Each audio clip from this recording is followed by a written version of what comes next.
Hi అండి. 1 year నుంచి నేను సఫర్ అవుతున్న ప్రాబ్లమ్ అయితే ఇప్పుడు సాల్వ్ అయిందండి. ఈ ప్రాబ్లమ్ నేను ఒక్కదాన్నే కాదు, చాలామంది ఆడవాళ్ళు ఫేస్ చేస్తున్నారు. అదేనండి పీసీఓడీ, పాలిస్టిక్ ఓవరీ డిసీజ్. ఈ ప్రాబ్లమ్ నాకు పెళ్ళికి ముందైతే లేదండి. పెళ్ళికి ముందు నాకు పీరియడ్స్ రెగ్యులర్‌గానే వచ్చేవి. పెళ్ళైన 2 మంత్స్ కూడా నాకు రెగ్యులర్‌గానే వచ్చాయి. 2 మంత్స్ తర్వాత హార్మోన్ ఇంబాలెన్స్ వల్ల పీరియడ్స్ అయితే ఇర్రెగ్యులర్ అయ్యాయి.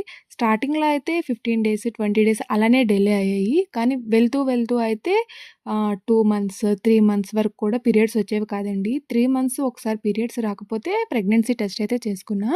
టెస్ట్ చేసుకుంటే నెగెటివ్ అని వచ్చింది. ఏమో ఓవరీలో ప్రెగ్నెన్సీ ఫార్మ్ అయ్యిందేమో, అందుకే నెగెటివ్ వచ్చిందేమో, ఒకసారి హాస్పిటల్‌కెళ్ళి చెక్ చేసుకుందాం అని చెప్పి హాస్పిటల్‌కైతే వెళ్ళాం. వాళ్ళు కూడా యాజ్ యూజువల్ ప్రెగ్నెన్సీ టెస్ట్ చేశారు. నెగెటివ్ వచ్చింది. పీరియడ్స్ రావడానికి టాబ్లెట్స్ ఇచ్చేసారు. అయినా కానీ నా మనసు ఎందుకో ఒప్పుకోక వేరే హాస్పిటల్‌కి వెళ్ళాం. వాళ్ళు స్కాన్ చేశారండి. అక్కడ బయటపడింది నాకు పీసీఓడీ ఉంది అని చెప్పి.